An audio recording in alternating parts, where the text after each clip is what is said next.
I want to say is how grateful I am to you all for volunteering, how grateful I am you've all got stuck into your different groups with the right spirit and energy. And we really do appreciate that.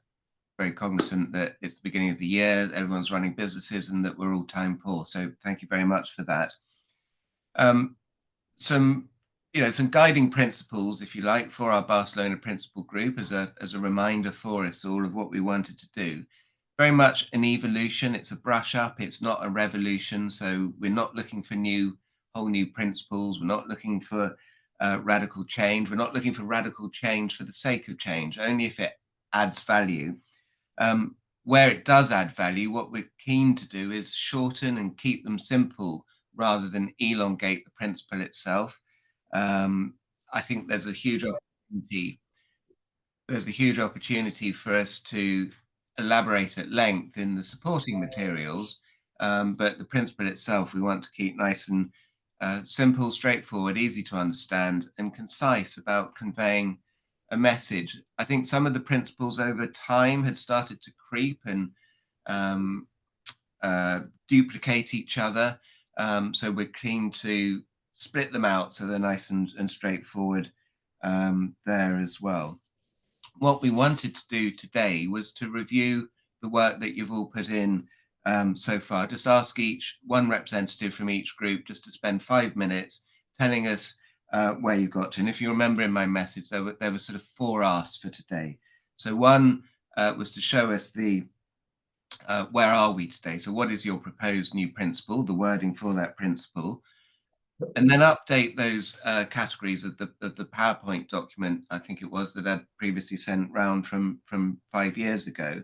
So it was, the next section was where we went. Obviously, we need to add 2020 to that. So where we went in 2020, 2015, and how we started in 2010. A refresher, what to do or what not to do section, and 2 new sections, which were why it matters, and why we've evolved it. And ideally, in the supporting material, we're going to always be linking through to other AMEC resources. So the AMEC framework, the maturity mapper, the planning guide, anything that helps propel and reinforce the message that AMEC has these other educational resources, which we want the world to know about. What we'll do at the end of today is Julie will collate the work and we'll put it into I think, Julie, the plan is a new base camp where all of the members of this group will be able to see the work that everybody has done, so that we'll then have an opportunity, I think, for the next 2 weeks to comment, and if we've got any really strong points we feel need to be made, to put them into the relevant chat on each group. And then I'm going to ask those individual teams to consider them and come back at the end of February with a proposed final version of the principle and all those three or 4 categories that I just listed. At that point, we will sign them off as a group, and then we will pass it on to Jim McNamara and the academics to make sure that we haven't scored any terrible own goal, done anything particularly silly, make sure they're happy, pass it round with our partner organizations. Hopefully the whole thing will then be signed off and we'll be ready to give it to the marketing team at AMEC and get it ready for the summit, which of course is going to be at the beginning of June in Vienna this year. So that's a reminder of the ask. So with that, I'm going to pause speaking, and I'm going to invite Neri, I think, on behalf of Principle 1, to kick us off. So unless there's any questions or any points, I will hand over to Neri. So Neri, and again, Neri, thank you so much for being up at whatever time it is. And over to you. I mean, it's no problem. I'm a bit of a night owl. It's only 10:30 here, so this should technically be my best work hours. To give you a bit of context of where we're at with Principle 1 and some of the kind of core shifts that we thought would be relevant to 2025. One of them is potentially changing the language from goals to objectives. very conscious that this may be a debate that happens each time, but we weren't too sure on that one. But for the majority of our group, it was really looking at what language made the most sense to us, and we did constantly come back to the idea of objectives over goals. So our proposed principle is that setting clear objectives is an absolute prerequisite to communications planning, measurement, and evaluation. I've also obviously just noticed the typo that's in that slide right now, so that's helpful. But why we wanted to make some of these other updates, which are really either focused on the simplicity of paring back some of the language, but also bringing in more focus on audiences rather than necessarily specifically speaking about data or research or using that terminology, focusing more on audiences and focusing more on evidence, which we've put in our what to do's.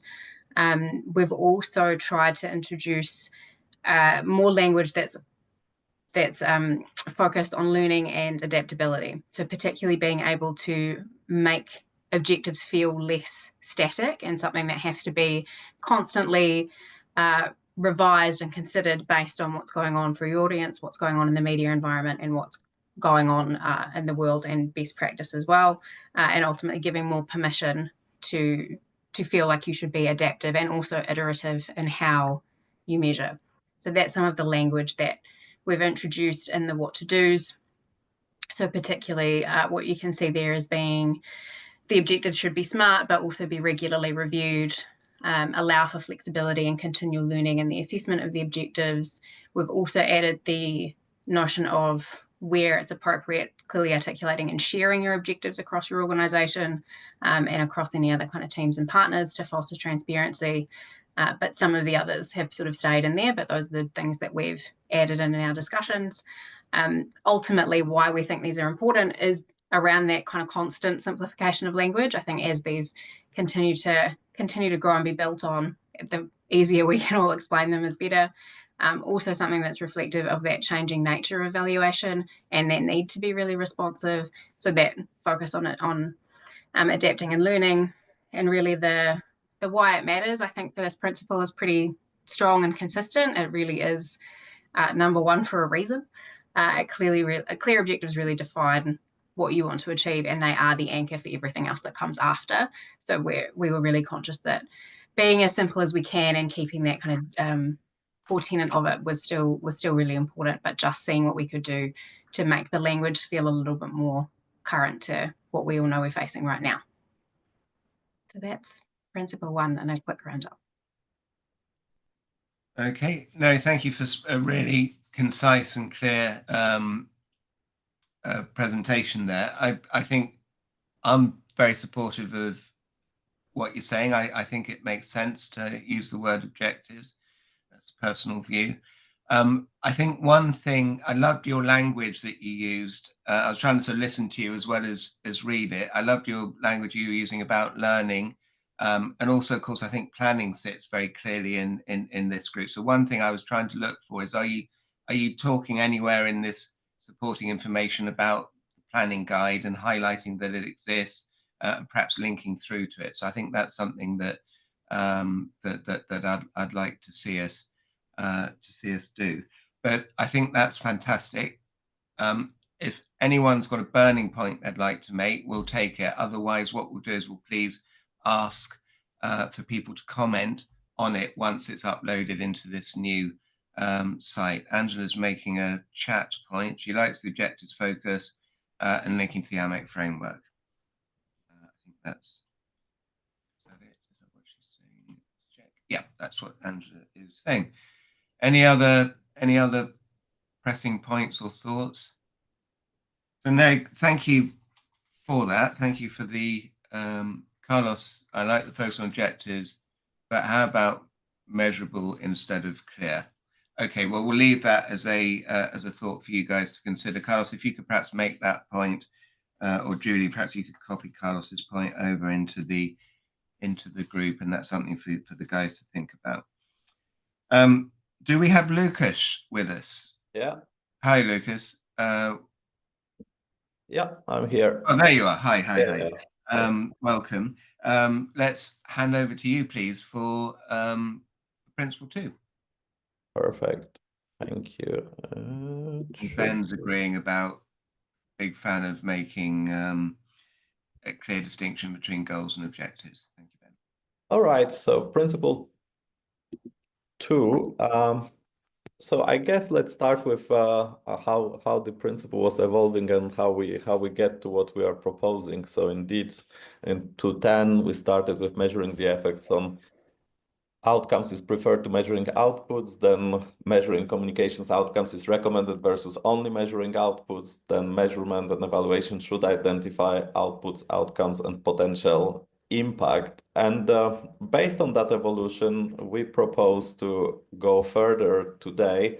And as stated, evolution, not revolution. So measurement and evaluation should include outputs, outcomes, impact, and value. And the discussions that we've had was that identifying might have been not strong enough word really from the perspective of measurement and evaluation. So looking at the inclusion at all steps of the measurement and evaluation, and the addition of the value seemed important to make sure that the framework and the principle is equally applicable for the businesses, like also for nonprofits, and takes into account this holistic approach of corporate affairs and corporate communication in it, so that it looks beyond the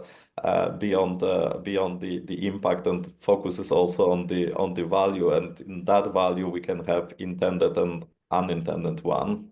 So on explainer, basically here I will not read through all of that for the interest of time, and you will have a chance to comment. But when we were discussing in a group, we're really looking at this importance of linking the work on the measurement and evaluation with the business objectives and business planning, and also looking at the organizational and institutional objectives, and that here this link is really made extremely strongly, and ensuring also that it does address any material issues that organizations are having and needing to address. And at the end, also making sure that we are taking into account the potential impact of the artificial intelligence and Gen AI and its positive and possibly adverse consequences on the communications planning. And then obviously here, looking at what not to do is really not to just pinpoint some of the indicators, but looking at it holistically. And therefore, this is a holistic definition, and ensuring that we don't focus only on, let's say, convenient or positive data, but look again holistically at the measurement, because at the end of the day, the intention of measurement and evaluation is the organizational learning and further improvement. So why we believe it really matters. It is all about the strategic alignment with the organizational goals, also with the clear contribution to the change that is being made. And we believe that the point on the accountability and continuous improvements are critical here. So again, stressing that point and that consequence of the measurement and evaluation on the communications and beyond business planning. While we believe it makes sense to evolve, is that we believe that recognizing all the elements of measurement and evaluation is extremely important, and also possibly linking it closer with the theory of change that is used more and more also in both commercial and non-commercial organizations, setting up their strategic frameworks and aligning that with the communication measurement and evaluation framework that then is emphasizing on stakeholder engagement and data checkpoints that allow, again, the how and why the communications is contributing to the measurable change and then value in turn. So that's a short summary. We had quite a bit of discussions how to ensure that we don't make this principle longer, and how we kind of drive this focus, but it seemed critical from the kind of practice experience that we were sharing in the group, that this recognition of the holistic character of the external engagement is critical to be brought into that. Voilà. 5 minutes it was over, Richard. Thank you so much, and thank you to your group. I obviously everyone knows I popped into all the groups from time to time, and there was certainly some good debate and conversation going on in your group, and I think there's some really good points being made there as well. Does anyone have any comments or feelings that they'd like to raise on this call? Otherwise, we'll thank Lucas and we'll move on to group 3. Anyone? Okay, Lucas, thank you very much. Please, everyone, take a look at it. There was a lot of good, as I say, a lot of good conversation there. I think it is one where, it's one of those principles where if we go really academic, it can get very, very complex, that one, and we lose the, we have to always balance the reality of the different capabilities of different comms professionals in different organizations and different parts of the world as well. People are running at different speeds, and we need to make sure that we keep things real while also making sure that we keep them correct as well. And I think there's a lot of balance and nuance, particularly in that one. Maybe one thought, Lucas, I perhaps would like to see that more condensed slide again, which we can do later. But I think when you're talking about outtakes and outcomes, I think a lot of AMEC constituent consumers of our content are thinking very much a media relations first approach. And it might be good to talk a bit about different techniques that you might use of different research to make sure that you are measuring outtakes and outcomes and that type of stuff.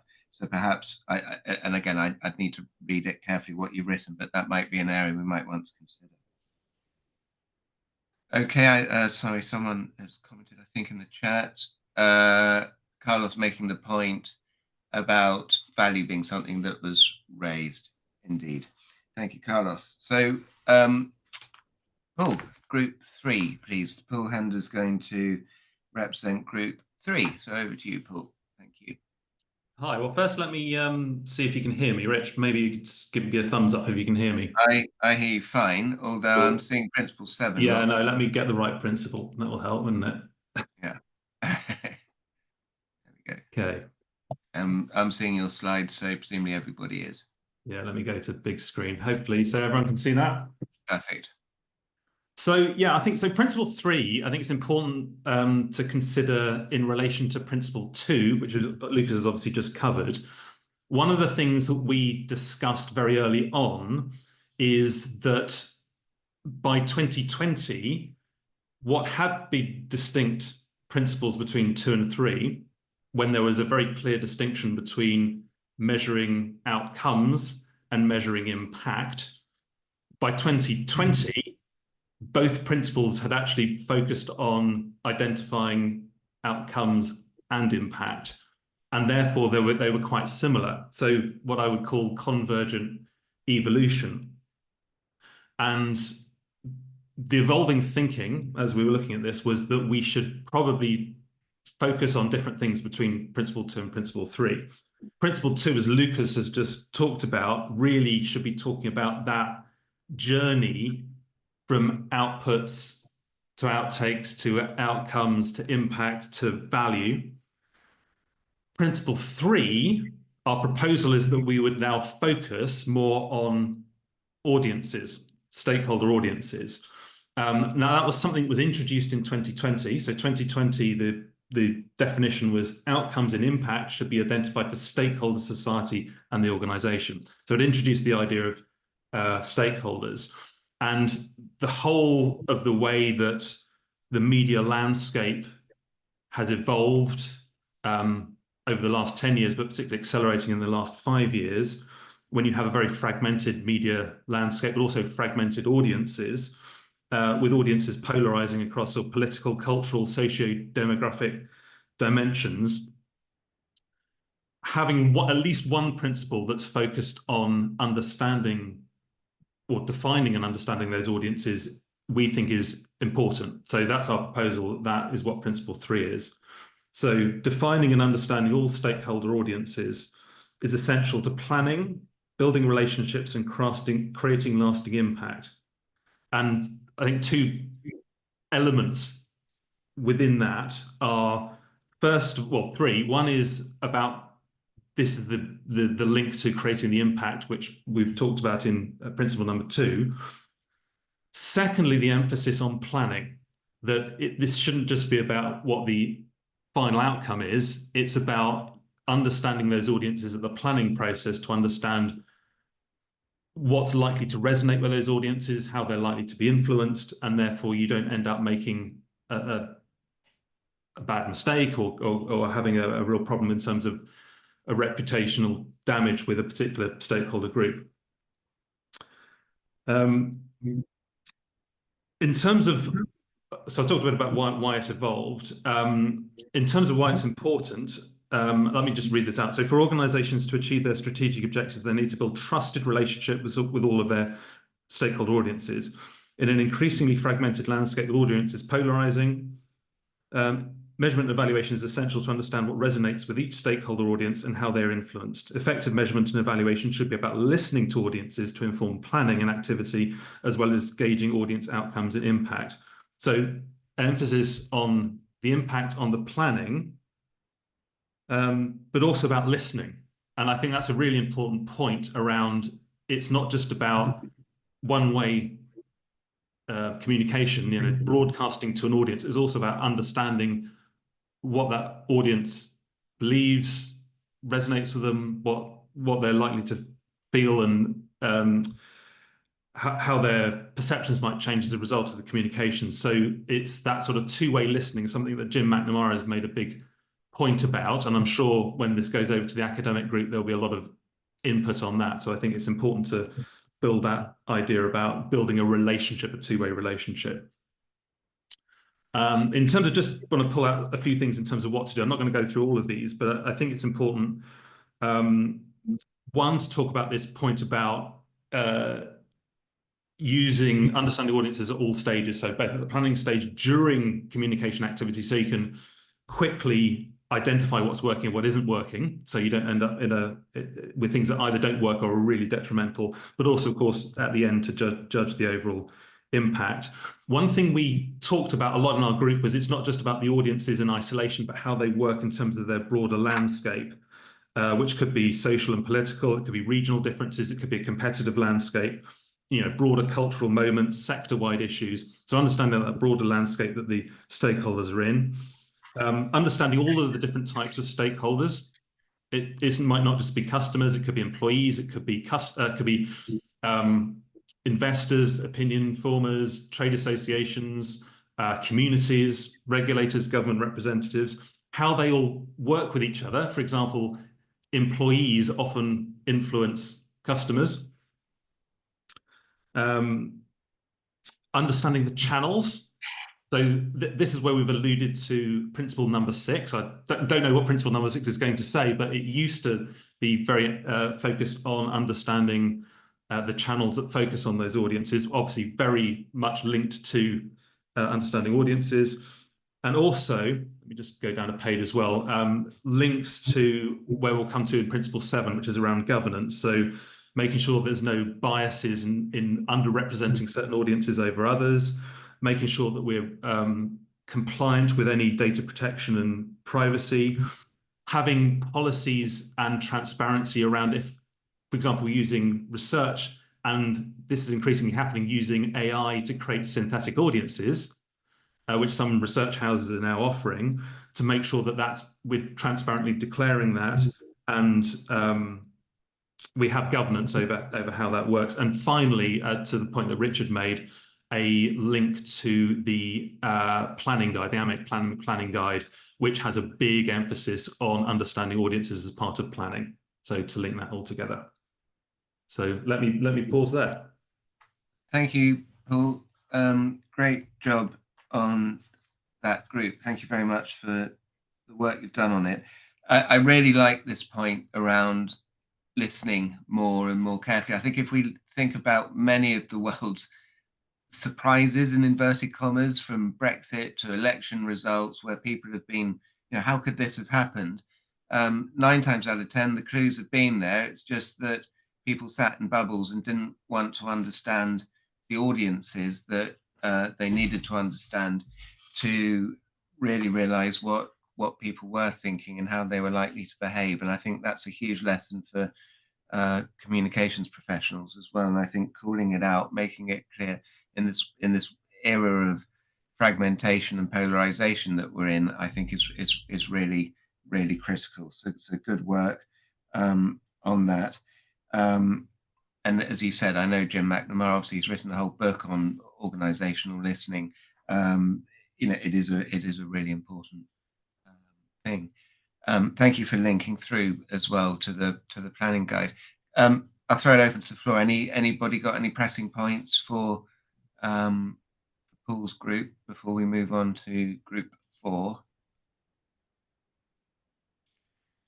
So obviously the time for commentary can come later. It doesn't have to be on this call. So thank you, Paul, to you and your team on group 3. And Jonathan, we'll zip over to you if we may, please. So for principle 4 in that group. All right. Principle 4. Here we go. So we had a fairly robust debate in our group, which I thought was terrific. We had 3 principles. One was simplifying. We're big fans of kind of democratization and not making it too complex or academic. So one of the things we noticed was there were 2 slides for our principle. Our goal was to get it down to 1 without removing anything that was really critical in our opinion. And the other was to focus on this concept of impact, which we felt was missing from this particular principle. So where we started, so even though I said one of our principles was simplification, we did end up making it a little bit longer. Started in 2010 with a very simple, straightforward statement: media measurement requires quantity and quality. Added evaluation to that in 2015, and methods to, I guess, emphasize the point of the actual tools and measurements that were used, and then added the word communication in 2020,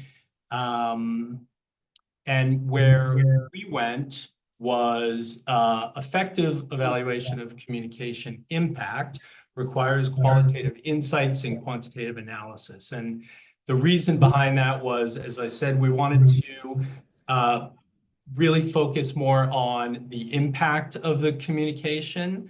And then also there was a debate in our group whether we had to add the word implementation, right? So we're not just measuring, but then we're measuring for a reason. And one of those reasons is in the best practices here is we want to apply the insights to future communication planning efforts. We decided not to put implementation in there, but I'm interested in people's feedback. We also wanted to draw a distinction between insight from qualitative research and the analysis that goes along with quantitative research. So why does it matter? There's increasingly more data that we can collect, right, on our communications, but just because it's available and you can measure it doesn't mean that you necessarily should. So we thought that it was important to provide a set of standards and best practices, which we had and just kind of tweaked, so that people had kind of a guide on what data to use to best capture the intended impact. And why it evolved in this way specifically, I touched on a little bit. Like I said, we wanted to focus on the ultimate objective of measurement, which is the impact. And then we replaced the word should with require, which is where we started. We thought should was just a little weak, and we wanted to be more emphatic. And then in terms of what to do, we kept most of what was already there in the explainer before. We put more emphasis on target audience. So we placed that in a couple of the sentences just to like reinforce the whole stakeholder aspect of this. And then we removed like 3 or 4 bullet points that we thought were either repetitive or a little bit maybe just not perfectly clear.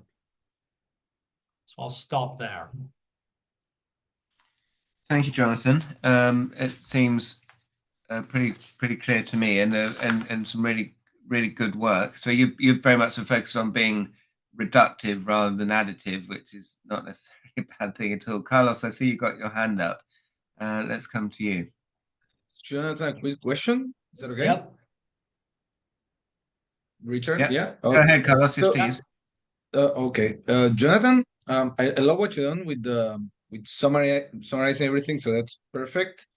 But I'm asking about the addition of the word impact, mainly because don't you feel that by saying that, by adding impact, you're implying that outcomes and outputs don't necessarily require qualitative insights and quantitative insights? So aren't you narrowing down this principle to just impact? Well, I'm interested in what other people think. Our intention was, like I said, and I know Richard said where possible, we want to tie back to other AMEC principles and the framework. So maybe we should have, but we're just trying to make it like a little more less academic and more kind of vernacular. Okay. But I'm interested in other people's thoughts on this too. Anyone got a comment they'd like to add? Jonathan?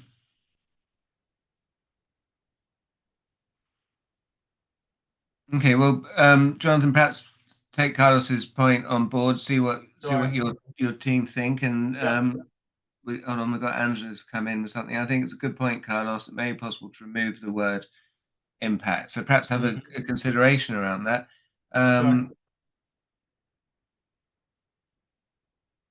Yeah, I mean, I think I'm reasonably relaxed about whether it's there or not. I quite like it as you proposed it, but I can see that it, I understand the points being raised. Yvonne's come in with something. So anyway, apologies. Oh, Yvonne needs to go. Okay, thanks, Yvonne, for joining us. All right, so thank you very much. Yep. And we'll come over to you, Carlos. You've got the mic, so let's go straight over to you. Obviously, Principle 5, the AVE. Yeah. I'll share it. Give me 1 second. How do you share it? Okay, yes. So Kali asked me to present just in case.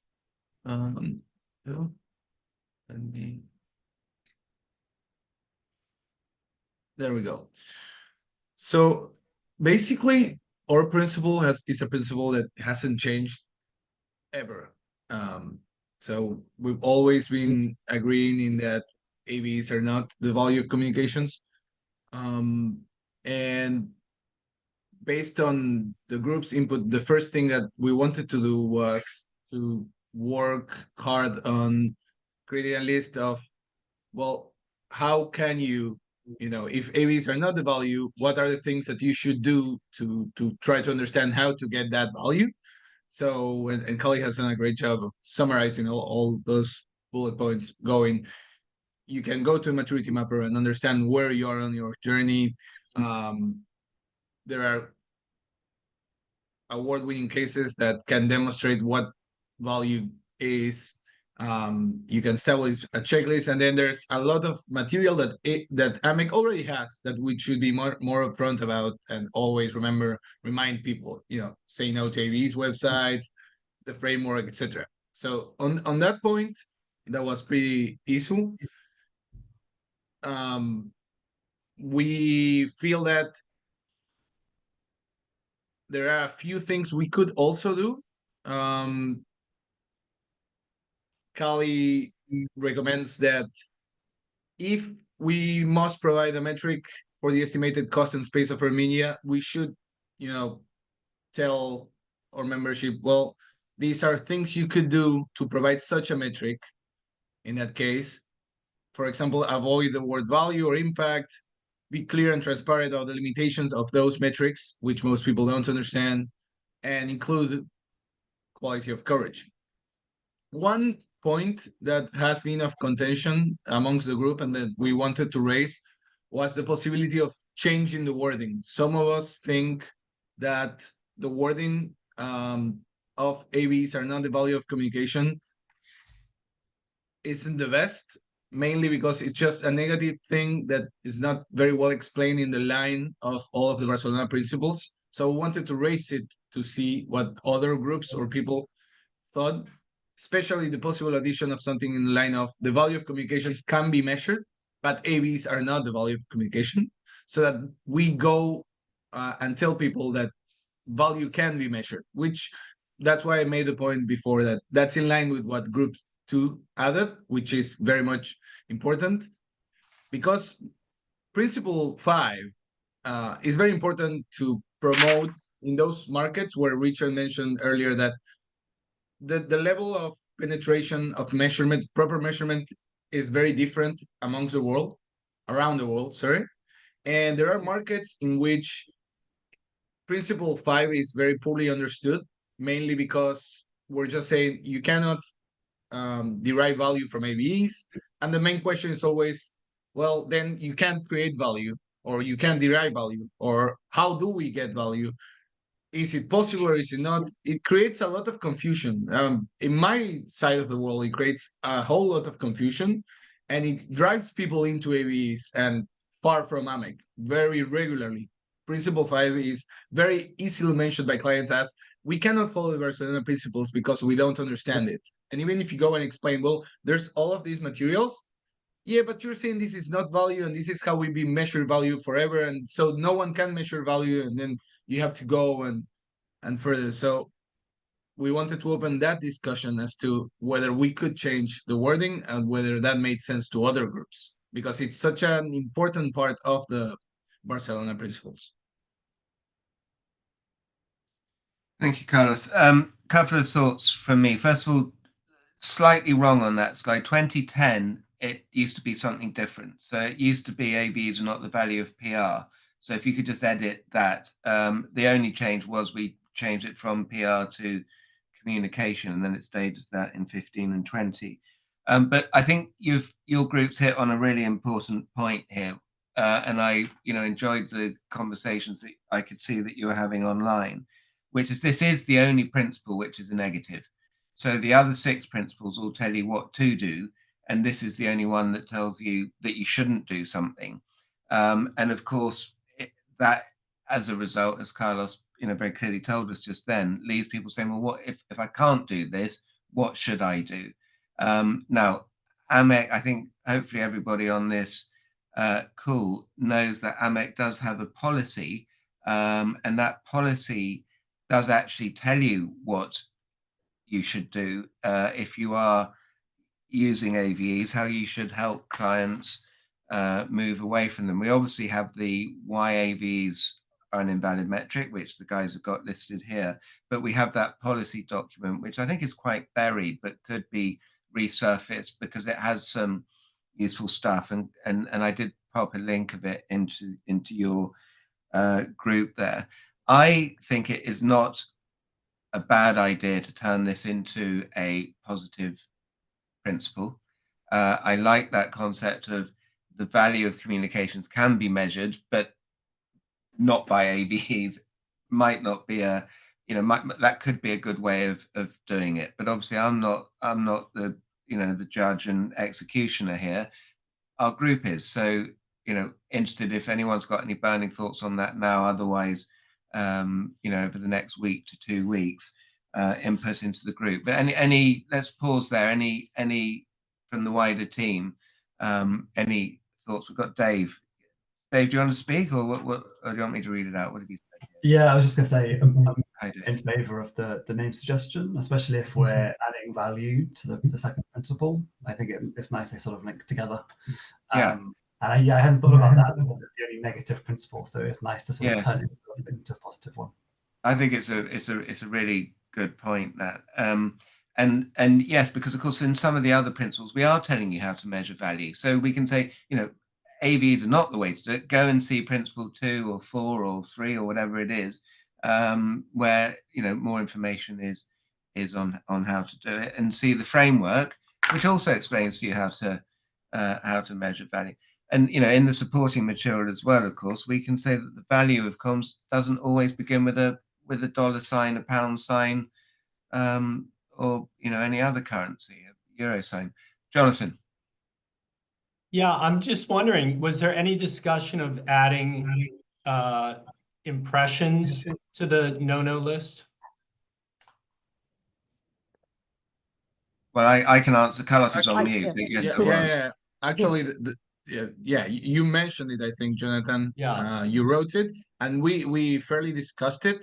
I think that the problem of adding all of the things that we shouldn't have in the no-no list is that it's gonna be a big list, because Fair enough. that's the thing. And I think if we're being fair, impressions for sure are not value, but they can be a valid proxy metric of something else. So impressions could not show value, but they could be used as a metric for other things.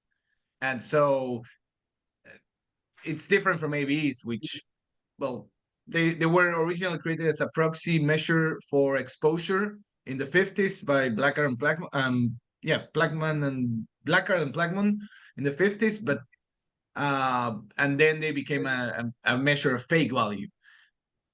But I think impressions, I don't know. I agree with using them as a measure of value makes no sense, but other things don't make sense use as value. I think that's right. I'm very cautious about overextending this principle. The core point of this principle is that we have to have a strong message that people shouldn't use AVEs, because they are, you know, globally acknowledged as invalid. If we start trying to chuck every what you might call vanity metric under the bus as well, you know, where does it end? Where does it begin? Where does it end? And it very quickly takes us out of. I think we will lose engagement, because people will say there's just so much stuff that I can't do. What on earth am I meant to do now? And I think we're on a slippery slope. I think if we call out in some of this supporting information that impressions on their own are not a metric of value, but nor is engagement, nor is, you know, metrics on their own are not value. It doesn't mean that the metric itself, as Carlos was just saying, doesn't have a potential, could be potentially valuable to a client's program. Got it. Richard, just to add to that, we have added a sentence. Hi, Connie. Hi. We have added a phrase of something about other vanity metrics. Somewhere in these sentences about what to do, there is a phrase to try and cover Jonathan's point without having to list every other metric. Well, the only thing I would say to that, without seeing it here, but is we might know what we mean by vanity metrics. I'm not sure the market would. So we might, if we're going to talk about them, we might want to explain what we consider vanity metrics to be, and potentially why we consider them to be. But I always remember the words of, you know, many of our friend Mark Wiener, who used to talk about a lot of these metrics as sort of the digital breadcrumbs, if you like, that lead to the outcomes, which is where the value is, and maybe that's the point. We can't throw the baby out with the bathwater. That's very clear to me. So I like the idea of turning this into a positive message. I think it's one that could be, you know, it clearly needs, you know, it hasn't changed for a long time. I think it's no harm to turn it positive. And to think more perhaps around that supporting material. Just checking, John's come in. John is saying adding a single metric versus AVEs. I think Dave's spoken. John Kroll, I think a strong statement still needed. Small momentum still required to stop the use. I agree with adding to the statement to provide a solution. Thank you, John. And Ben, this is when updated taxonomy is vital to guide best practice. And we could refer to that because work is underway on an updated taxonomy. I'm not sure, Julie or John, if you're able to speak, is that going to be ready in time for the summit, the updated taxonomy? Rennie has been in touch with the team. She would be best to give the update on that. Rennie's here. Hi. Yes, Hi, yeah. Rennie. Hi, guys. Yes, so the latest from Wasim is that he's due to circulate a draft and then potentially set up a working group, not dissimilar from this one, to iron out all updates ahead of the summit and be able to announce the updated taxonomy at the summit in Vienna in June. Okay, so that sounds great. I mean, I think we need that group to sort of crack on then, don't we, with Yes, if that's going to be launched by June. Brilliant. A great debate, guys. Thank you. Conscious of time, we're doing really well. Ben, let's come to you, please, for thank you, Carlos. Ben, let's come to you for Principle 6, please. Yeah, absolutely.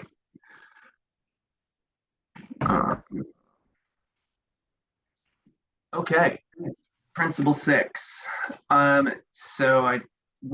Let's get into it. So I think for those who've been around for a while in the Barcelona Principles, here's just in terms of kind of where we were and a recap of the intent of what this principle was meant to address. So it started originally focused in on the importance that you should be measuring social media. In 2015, we expanded that to include other channels. And then in the last update, kind of really went into, all relevant online and offline channels. So, a really strong place to be, I think, 5 years ago. And, a lot of the debate was within our group, was how can we make this more relevant to the state of communications today, particularly from an agency side, kind of understanding how that's evolved. So where we got to through that debate was what we have here, which is holistic communication measurement and evaluation includes all relevant channels to reach and influence audiences. So not a revolution on the principle, but more of an evolution to kind of continue to recognize, obviously, the expanded ecosystem of channels that we use within public relations, communications, marcoms to reach audiences, but really trying to bring that audience piece to bear. And I know a few of the other groups talked about the importance of having audience as part of the principle. So we thought we wanted to bring that in there, which was the change that we made.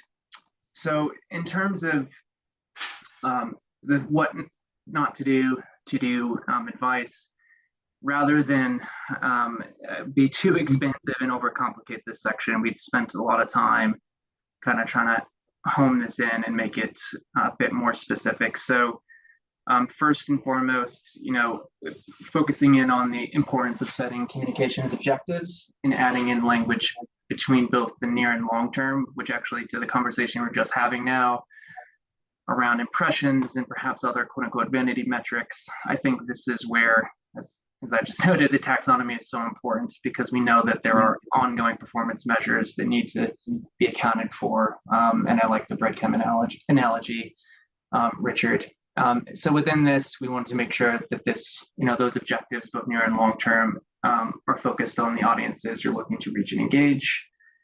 We continue to talk about encouraging going beyond just those probably shorter term performance measures that one might have across channels and getting into understanding the target audience ecosystem. And so this is where, without explicitly saying the other principles, which I know we can probably do more in the editing phase, but ensure we're focusing on, things from awareness to attitudes, influence, and outcomes.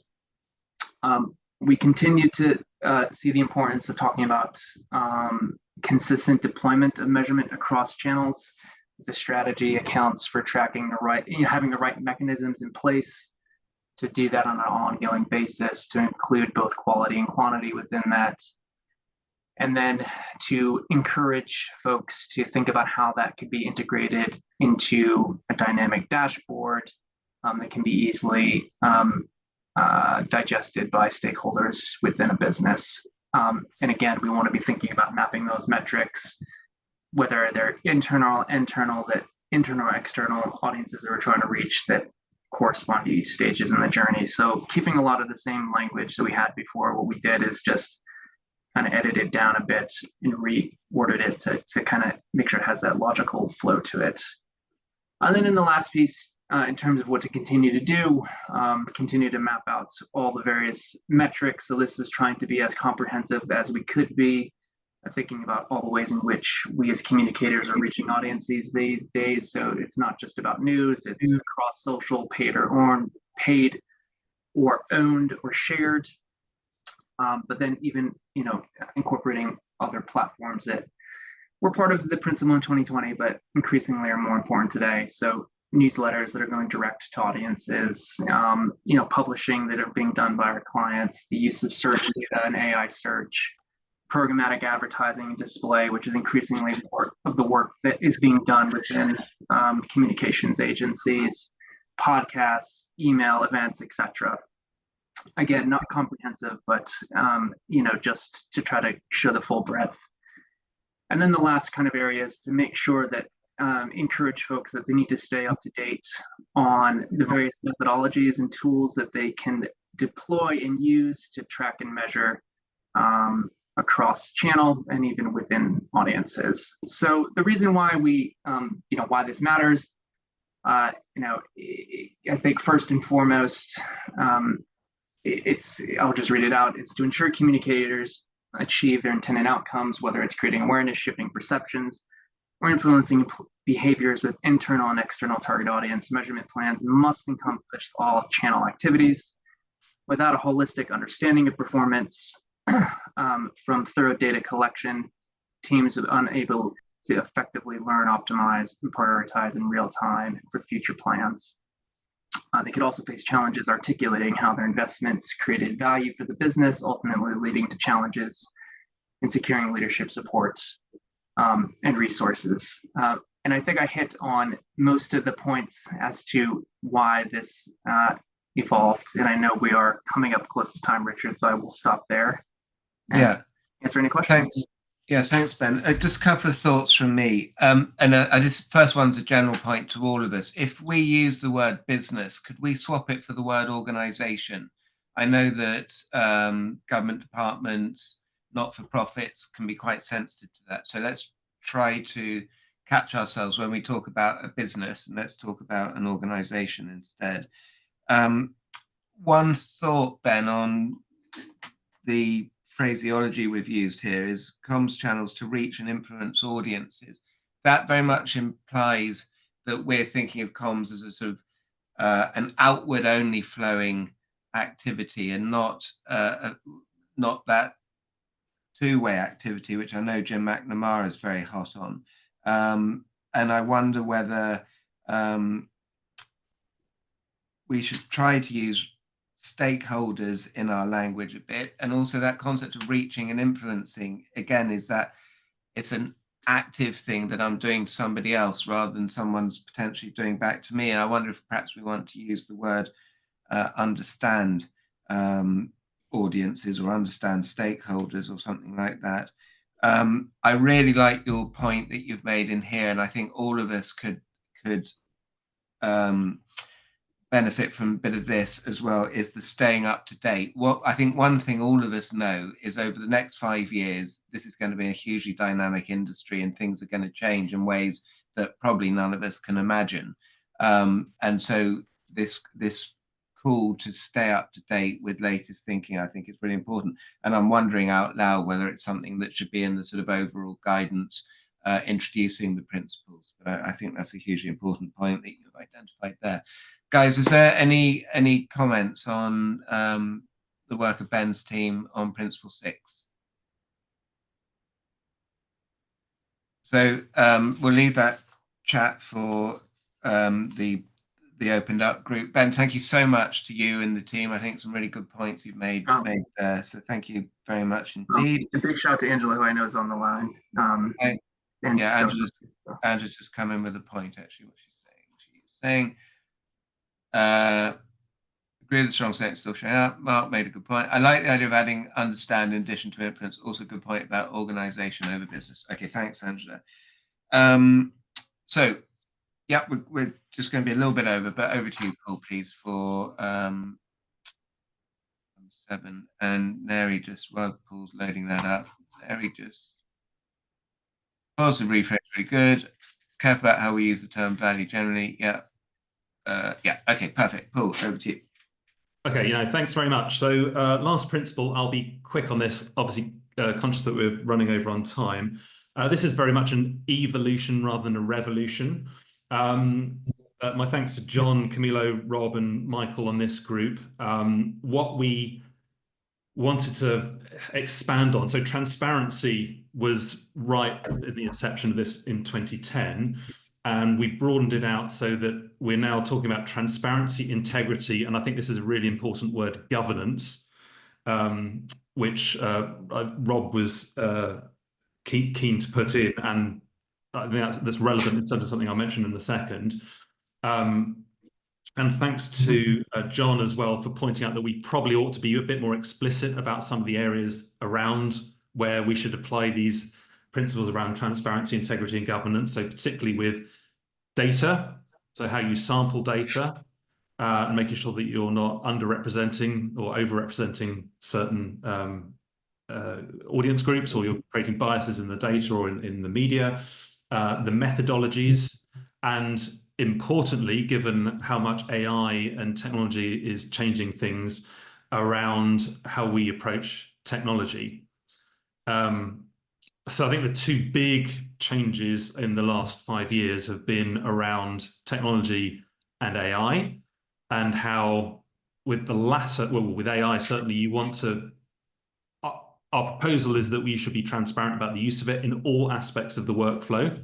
Obviously, as time is changing, then there is an opportunity to use automation in increasing areas of analysis and research workflow, to be very transparent about that. And secondly, and this links into work that Rob's doing with the AMEC and the Global Data Quality Initiative around how you, best practice of governance around the accuracy of data and how it's the quality assurance processes that you'd put around it. So one of the things we want to do with here is also link to the work that's coming out of that group. Just quickly in terms of some of the things about what to do. So I think there's two sort of big reasons for the transparency, integrity, and governance. One is that you create honest and accurate, truthful information that helps drive learning. So back into that, identifying what works, what doesn't, feeding it back into the planning process. And secondly, when you're dealing with senior stakeholders, that you want to build credibility and trust in the data and the analysis. Alongside that, we've suggested that there should be resist a bias towards this idea of we've just created, we've done a good job. Tick a box. This is a great piece of work if it undermines the integrity of the research. To make sure that there are quality assurance processes throughout the way data and methodologies are employed. And this is quite an important one. We had a debate around what you should do about misinformation, disinformation, bot accounts, artificially generated content, because obviously that's a big thing. And our belief, our proposal was that people involved in measurement shouldn't be sort of truth. We shouldn't have to be fact checkers in terms of trying to work out whether every single piece of content and communication is correct or not. But there is a responsibility to identify the level of trust in different information sources and channels, and therefore being able to identify if content has come from, let's say, a social media bot account is probably quite important. So having at least a policy around how that is identified, handled, and classified. And as well as technology, I think the other big area is around copyright and data protection. And obviously that's a moving feast, it's changing, and there's different jurisdictions in different regions. So making sure that both the data and the methodology follow those legal requirements, there's consistency with data privacy and protection, and compliance around the capture and processing of copyright protected content. So let me stop there. Thanks, Paul. I really like that point about trust versus truth. I think that's a really good and strong point. And, you know, my truth might not be somebody else's, but it doesn't mean it's not true, if you see what I mean. And so I think it's certainly not our job to be the fact checkers that the social media channels don't want to be. Carly's raised a point about AI, synthetic audiences, and augmented reality, saying these phrases won't age well. I think that's probably right across all of the principles. I think that takes us back to that point about staying up to date, that guidance. You know, this is an area where there's going to be a huge amount of change. Conscious of our time, JB's saying this principle needs to encompass ethics, I believe, as well. If not the principle, then in the what to do. So some consideration to ethics. I think that's a really important point, John. Thank you for raising it, not least that it's frequently a topic of conversation at conferences and all that type of stuff. Any more on Principle 7?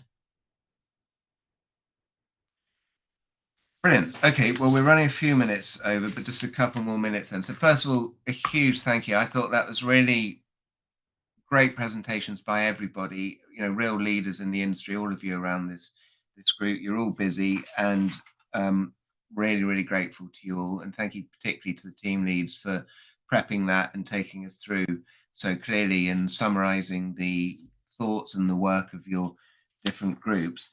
I've been able to dip in and out and see what everybody's been up to and can see how much hard work's been done. So thank you to everyone. Julie, I might hand over to you just to explain the next steps of the process. But in that, I think what you're going to do is you're going to take everybody's work, you're going to put it into one single base camp, which we will all have access to. My ask will be that, guys, our work doesn't finish here. We'll leave that open for 2 weeks for constructive conversation around each principle. I'd ask the different groups just to feed back with their own smaller groups, say, look, this is what we heard on this call. Here are a few more thoughts if you want to make some tweaks and edits. And let's iterate that for a couple of weeks. We'll have a call at the end of February, Julie. That's what we'd said, wasn't it? To circle back, and we'll just present our final piece of work, or what we hope will be our final piece of work, at which point all of the wording should be right. I think it was Jonathan who said they tried to get onto one slide. I'm not wedded to that necessarily, Jonathan. If you feel that in the supporting material more information is more, then let's have more information, because we really, I think, you know, perhaps even to Carl, we need to be helping people understand what to do and giving this as support and guidance. So let's not necessarily just take out stuff for the sake of it, but let's keep it real and bear in mind that a lot of our practitioners that we're trying to educate are people who are very much stuck in the daily tactical weeds, and they're not as exposed to some of the nuances of these conversations that we all are. Julie, anything to add, or have I sort of summarized what you'll do?